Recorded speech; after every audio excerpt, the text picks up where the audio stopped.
Gustavo, meu filho, que é isso, meu querido? Você nunca leu na Bíblia que Deus condena a cega confiança? É, meu filho, está muito bem escrito lá nas Escrituras. Maldito o homem que confia no outro homem. Entendeu? Você está indo muito pelo místico, sabe? Pelo espiritual. Eu sinto, eu sinto, eu sinto. Cuidado com isso. Olha, os nossos pezinhos, eles precisam estar no espiritual, que é o êxtase, é aquilo que nos dá prazer, contentamento, alegria. E ó, o outro pezinho, ó, em cima das escrituras sagradas, entendeu? Você sabe qual é o nosso primeiro ponto de doutrina? Está lá no final do seu inário. Abra lá e leia. Lá diz que a Bíblia é a nossa... diz assim, olha, nós cremos na inteira Bíblia e aceitamos-la como a infalível palavra de Deus, inspirada pelo Espírito Santo. Ela é a nossa única e perfeita guia de fé e conduta. Entendeu? Então, a Bíblia é a nossa única e perfeita guia de fé e conduta. O que é guia de fé? Aquilo que a Bíblia ensina é o que nós devemos acreditar. E o que é guia de conduta? Aquilo que a Bíblia ensina é aquilo que nós devemos fazer. Tá bom? Então, olha, veja, meu querido, eu estou fazendo este vídeo para que você aprenda a servir a Deus e observar os ensinos das Escrituras Sagradas. Sobretudo, acima de tudo, até das palavras do seu ancião aí da sua região, que você está botando tanta fé nele, acima do que ele fala no púlpito, estão as palavras do Senhor Jesus, tá? E ele mesmo falou, ó, se não crerdes que eu sou, perecereis nos vossos pecados. Quem me ama, guarda a minha palavra. Quem não me ama, não guarda a minha palavra. Tá? Então, presta atenção. Examina bem esse vídeo, viu, filho?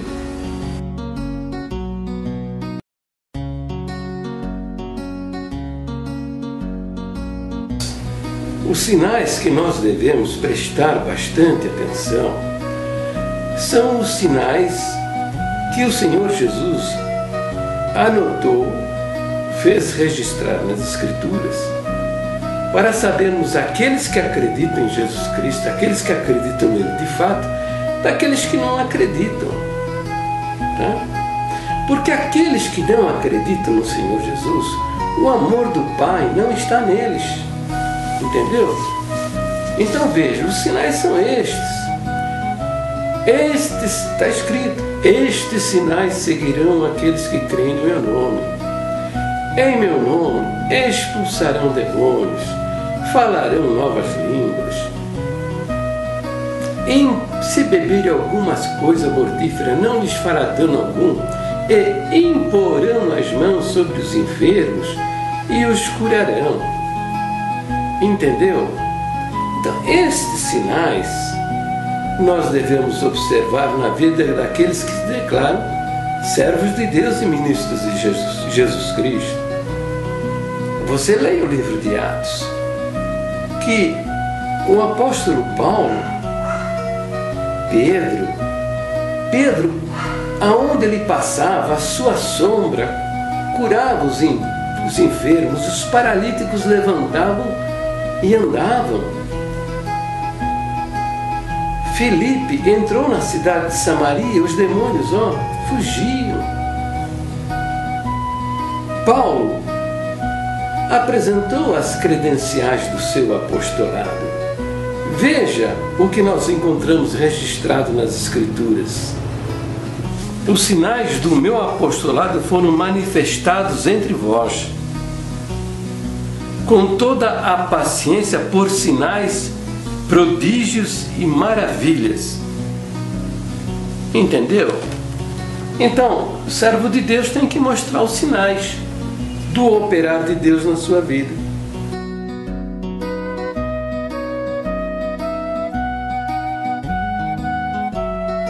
Agora veja, mas é evidente nas Escrituras que os sinais de Deus, que o Senhor Jesus mandou que observássemos, devem aparecer na vida de todo aquele que se intitula servo de Deus e ministro de Jesus Cristo. Agora, quem não crê no Senhor Jesus, ou está aí cheio de confusão e não permanece na palavra de Deus, evidentemente que vai negar esses sinais. Isso é normal. Você quer ver as testemunhas de Jeová? Pergunta para eles se os milagres acontecem nos nossos dias. Eles vão dizer que não, que isso não existe, né? Por quê? Porque eles negam a divindade de Jesus Cristo. Não é isso? Então, imagine se o Espírito Santo vai usar estes homens para realizar prodígios, sinais, maravilhas. Os mórmons lá, vejam o que acreditam os mórmons. Os mórmons acreditam que Deus foi um homem igual a você, igual a mim, tá? E que hoje habita num planeta chamado Colobe. Lá ele está fecundando as suas mulheres e gerando nelas filhos espirituais que serão os anciãos da igreja aqui na Terra. Jesus Cristo também é um homem como você e como eu. Tem também o pessoal da igreja romana, né? Da igreja romana, os católicos romanos. Então veja, não é que esses camaradas não acreditem em Jesus Cristo da maneira como os testemunhos de Jeová, os mórmons ou até o espiritismo acredita, tá certo? Eles são crentes nominais na pessoa de Jesus. Eles não negam a divindade de Jesus Cristo, mas eles estão mentindo em tantas heresias, em tantos absurdos, né? Que o Espírito de Deus não honra o ministério dessa gente, dos padregos. Não há os sinais de Deus na vida deles, no ministério dessa gente. E quanto a expulsar demônios, você deve conhecer lá o tal do Padre Quevedo. O que ele diz a respeito dos demônios? Ele fala bem desse jeito: Esto no existe. No existe. Entendeu?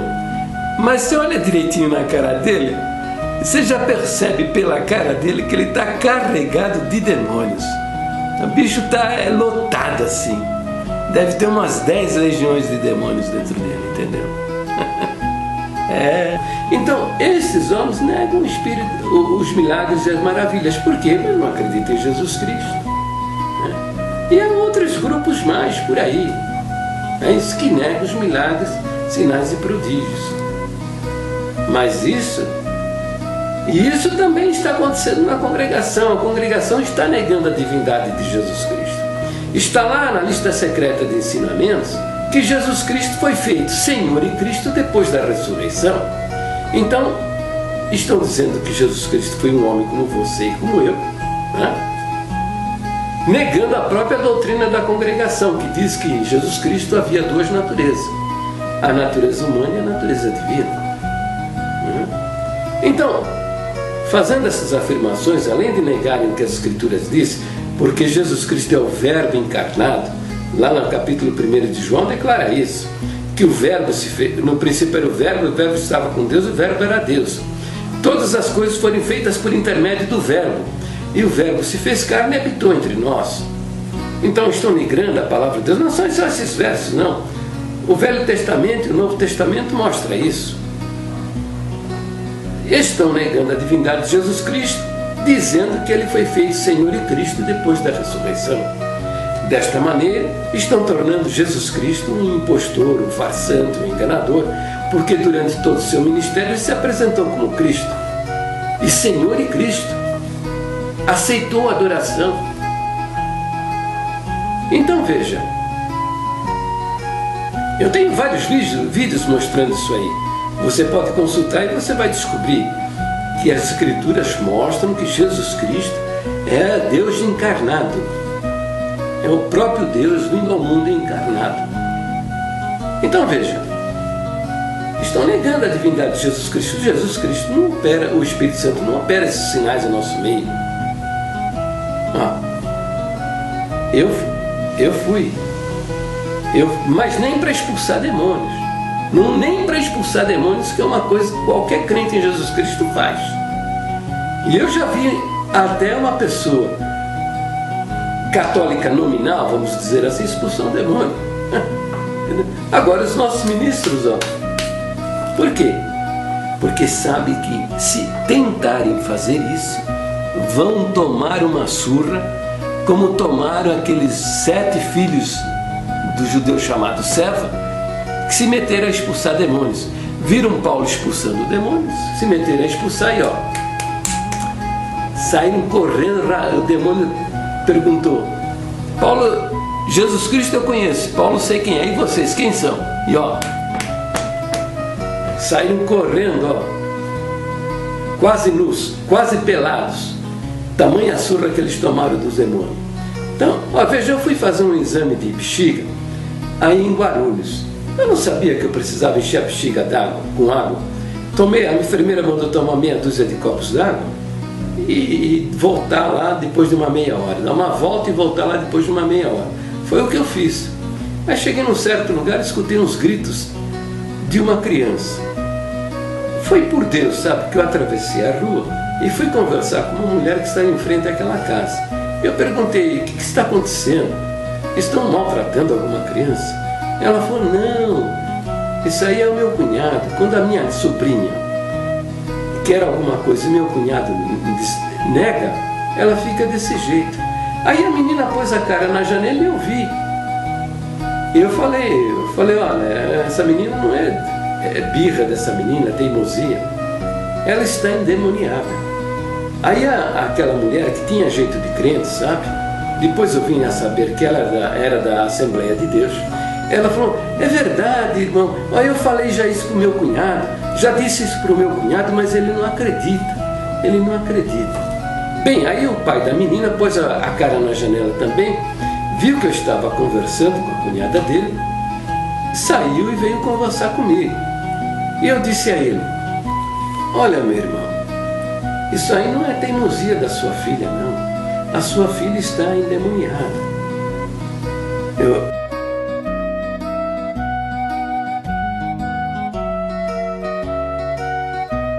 Chama o pastor da sua igreja, né, para ele vir aqui e orar com você, porque isso aí é demônio. E é a obrigação dele de expulsar. Ele falou: não, mas ele não vem, irmão, ele não vem. Eu falei: irmão, mas por que não vem? Tem que vir, irmão, tem que vir. Ele falou: não vem, irmão. O ancião já falou no púlpito que é para mandar nem passar na calçada da minha casa, que essa coisa pega. Olha só. Falou, e ainda continuou dizendo: olha, irmão, eu estou passando a maior humilhação, irmão, porque eu sou filho de pais crentes, eu fui criado no corredor da congregação. A minha esposa também, nós nunca demos problemas na igreja. Agora, se eu estou andando pela calçada, eles vão cruzar comigo, só para não me saudar com a paz de Deus, eles atravessam a rua. Se a gente se encontra na farmácia, no supermercado, eles viram a cara para mim, irmão. Eu falei: bom, irmão, então é o seguinte, você procura uma outra igreja. Vai na igreja mundial lá, leva essa menina lá que não precisa nem orar por ela. Só entrar lá, esse demônio vai sair e ela vai ficar livre. Aí ele olhou bem para mim e falou: e não sente de entrar na minha casa? Eu falei: vamos lá. Entrei lá dentro, expulsei o demônio da filha dele, expulsei da mulher dele também. Então o que é isso? Agora veja qual é a atitude covarde desse ancião, esse falso profeta. Ao invés de admitir o fracasso do seu ministério, sabe? Ou pelo menos acreditar no poder de Deus para libertar aquelas almas, ir lá e orar com elas, não, ele transferiu a culpa.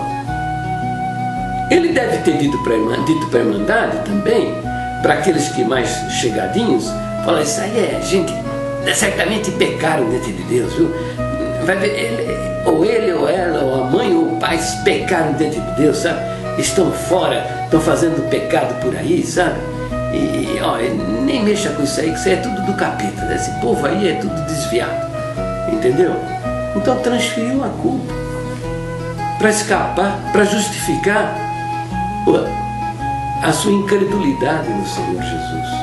Está chegando aí um e-mail para mim, eu tenho um irmão aí que mora aqui perto até da minha casa, sabe? Eu preciso conversar com ele pessoalmente. Mas está me dizendo que lá na igreja, na congregação do Itaim Paulista, que era atendida pelo irmão Zezinho, tinha uma irmã endemoniada que se levantou e foi lá na tribuna, foi lá no púlpito, e ninguém fez nada contra ela. Oh, imaginou um culto de louvor e o demônio toma conta do culto? Não tem uma pessoa para expulsar? Que é isso? Eu vou me informar mais a respeito disso aí, viu? Tem irmãos lá do Itaim que estão aqui perto, eu vou me investigar a respeito desse assunto aí. Eu conheci inclusive o irmão Zezinho, sabe? Eu tinha amizade com ele. Faz muitos anos que eu não vejo mais, nem sei se está vivo ou está morto. Mas que absurdo! Veja só, são falsos profetas. Na minha comum congregação tinha uma irmãzinha lá, anterior, não a que estou agora, anterior. Uma igreja grande, mais de 600 irmãos, tem uma irmãzinha que ficava possessa todo culto. O que acontecia? As porteiras pegavam essa menina, levavam lá, trancavam no quartinho. Só soltavam essa menina depois que toda a irmandade tinha ido embora. Aí ela soltava a menina para ela voltar no culto seguinte. E 3 anos, irmão, o demônio se manifestando, todo culto. Que é isso? Não tinha ninguém para expulsar. Ó, ela casou. E o casal mudou para uma outra congregação aqui dentro não sei se é Suzano, Itaquá, não sei, foi por aí. 2 anos depois encontrei com um casal aí na Marechal Tito, e eu estava falando com o esposo dela e olhei para a cara dela, ela estava torcendo a cara na minha presença.